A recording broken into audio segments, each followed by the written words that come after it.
सूरज नगर एक गांव में दीनदयाल नाम का एक बहुत ही अकड़ू और लालची सरपंच रहता था। सरपंच जी, आज पूरा महीना हो चुका है, मेरी तनख्वाह दे दीजिए। अरे हाँ, ये ले तेरे 250 रुपए। सरपंच जी, केवल 250 रुपए? लेकिन मैंने तो आपके यहाँ 2 दिन काम किया था। पिछले महीने तूने बहुत मक्कारी मारी थी, ये उसी की सजा है। हाँ लेकिन सरपंच जी, वो माँ को बाहर लेकर जाना पड़ गया था।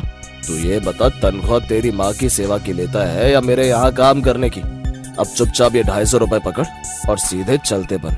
लेकिन सरपंच जी, ये तो नाइंसाफी है, आप मेरे साथ ऐसा नहीं कर सकते। अरे तू होता कौन है मुझसे सवाल करने वाला?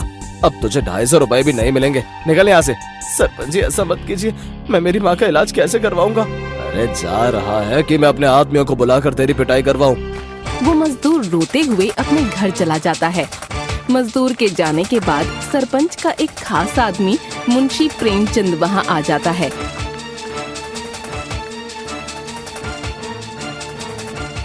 और सरपंच जी कैसे हो? बड़े ही चिंतित दिखाई दे रहे हो। अब क्या बताओ मुंशी, तुम्हें तो पता ही है कि चुनाव आने वाले हैं, बस इसी को लेकर चिंता में डूबा हुआ हूँ। अरे सरपंच जी, आप चिंता काहे करते हैं? मुझे पूरी उम्मीद है कि इस बार भी आप ही चुनाव जीतेंगे। हाँ लेकिन इस बार अपने गांव का दिनेश मेरे विपक्ष में चुनाव लड़ रहा है। अगर वो जीत गया तो वो सब आप मुझ पर छोड़ दीजिए सरपंच जी। बस आप समय समय पर मेरी जेब गर्म करते रहिए। बस एक बार जीत तो जाने दो मुंशी। तुम्हें सिक्कों से ना नहला दिया तो कहना। बस आप मेरा ख्याल रखिए, मैं आपका ख्याल रखता रहूंगा। तू फिक्र मत कर मुंशी, बस एक बार जीत जाने दे। सरपंच जी, थोड़े प्रचार वगैरह करवाने के लिए थोड़ी दान दक्षिणा दे देते तो अच्छा होता। ये ले, पूरे 20,000 हैं। और हाँ याद रहे, प्रचार के लिए एक भी घर नहीं छूटना चाहिए। ठीक है सरपंच जी, अब मैं चलता हूँ, मुझे भी अब बहुत काम है। प्रेमचंद के जाते ही सरपंच के दिमाग में खिचड़ी पकने लगी। बस एक बार मैं जीत जाऊं, फिर इस मुंशी को तो लात मारकर निकाल दूंगा। ये कहकर सरपंच जोर जोर से हंसने लगा।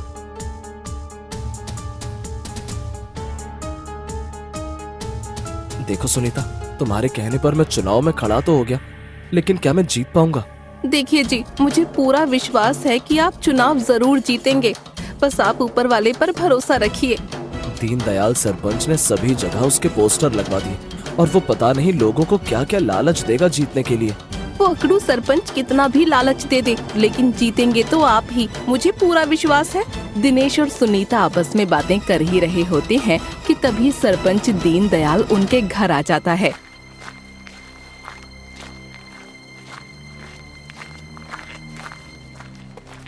और भाई दिनेश, कैसे हो? अरे सरपंच जी, आप यहाँ? भाई मैंने सुना है तुम मेरे विरुद्ध चुनाव में खड़े हुए हो।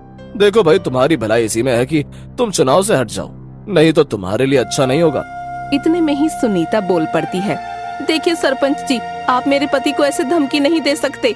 और रही बात चुनाव की, तो वो तो हम ही जीत कर रहेंगे। देखो भाई, मेरा काम कहने का था, अब आगे तुम्हारी मर्जी। ये कहकर सरपंच वहाँ से चला जाता है। सुनीता, तुम्हें सरपंच जी से ऐसा नहीं कहना चाहिए था। तुम्हें पता है वो कितना अकड़ू और लालची किस्म का व्यक्ति है। अगर उसने जीतने के लिए हमको कोई हानि पहुंचाई तो? अरे आप चिंता मत कीजिए जी, हमारे साथ ऊपर वाला है और गांव वालों का साथ भी है। वो सरपंच हमारा कुछ नहीं बिगाड़ सकता।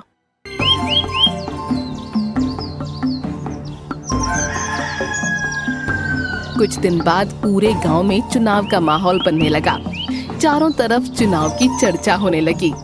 तभी एक आदमी दूसरे आदमी से बोला, यार भाई, तुम किसको वोट दोगे? भाई मन तो दिनेश को वोट देने का है, लेकिन अगर सरपंच को वोट नहीं दिया तो वो मेरी गिरवी जमीन हड़प लेगा। भाई मैं तो अपने दिनेश भाई को ही वोट दूंगा। अरे धीरे बोल, अगर सरपंच जी के आदमी ने सुन लिया तो वो तेरी मार मार कर खाल उधेड़ देंगे। और तभी वहाँ पर सरपंच का आदमी मुंशी प्रेमचंद आ जाता है। और किसको वोट देने का विचार है आप सभी का? अरे देना क्या है भाई, अपने सरपंच जी को ही वोट देंगे। हाँ, हम तो सरपंच जी को ही वोट देंगे। कुछ देर बाद दिनेश भाषण देने के लिए मंच पर आता है। मेरे प्यारे सभी गाँव वालों, आप सभी भली भांति जानते हैं कि सरपंच दीनदयाल ने हम पर कितने अत्याचार किए हैं और कई सालों से गांव में कोई भी विकास नहीं हुआ है। अगर आप अपने गांव में नेक और ईमानदार सरपंच चाहते हैं तो आप मुझे वोट दीजिए। मैं आपके साथ हर समय खड़ा रहूंगा।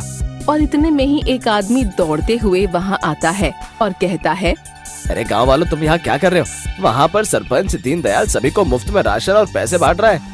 उस आदमी की बात सुनकर सारे लोग सरपंच दीनदयाल के पास चले जाते हैं।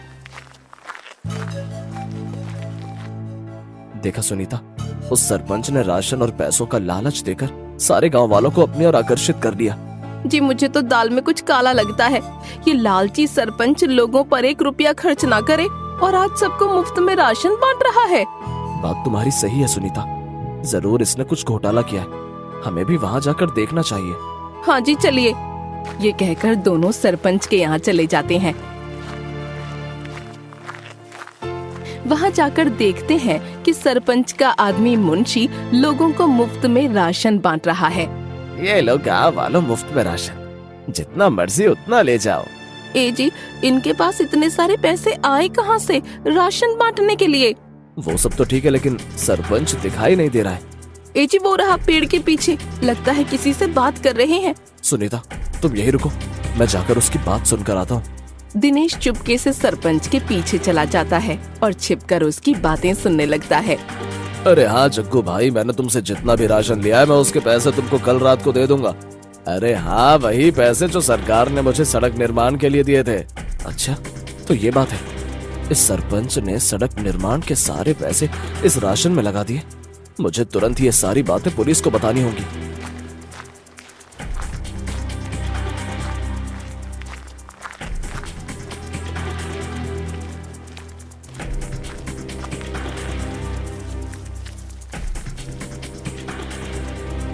दिनेश ये सारी बातें पुलिस को जाकर बताने लगता है। इंस्पेक्टर साहब, आपको मेरे साथ जल्दी चलना होगा। अरे भाई, चलना क्या है और तुम इतने परेशान क्यों? क्या बात है? इंस्पेक्टर साहब, सरकार ने जो पैसे सरपंच को सड़क निर्माण के लिए दिए थे, उसने उन पैसों को चुनाव जीतने के लिए लोगों में बांट दिया। क्या सबूत है तुम्हारे पास? मैंने उसको किसी जग्गू डाकू से फोन पर बात करते सुना है। अच्छा, तो इन सब के पीछे जग्गू डाकू का हाथ है। इस सरपंच की ये मजाल जो सरकारी पैसों का गलत कामों में इस्तेमाल करे। तो अब क्या करें इंस्पेक्टर साहब? सबसे पहले हमें जग्गू डाकू को पकड़ना होगा। तुम चलो मेरे साथ। इंस्पेक्टर साहब दिनेश को लेकर जग्गू डाकू के अड्डे पर जाते हैं। आजा शाम होने आई, पैसों की गड्डी मैंने बनाई, अरे डिंका चिका। जग्गू गाना गा ही रहा होता है कि तभी वहाँ पर पुलिस आ जाती है। बहुत कर ली तू ना डिंका चिका, अब थोड़ी हमारे साथ भी कर ले। अरे इंस्पेक्टर साहब, अब आप यहाँ? पुलिस को देखकर जग्गू भागने की कोशिश करने लगता है। भागने की कोशिश न करना जग्गू, कानून के हाथ बहुत लंबे हैं।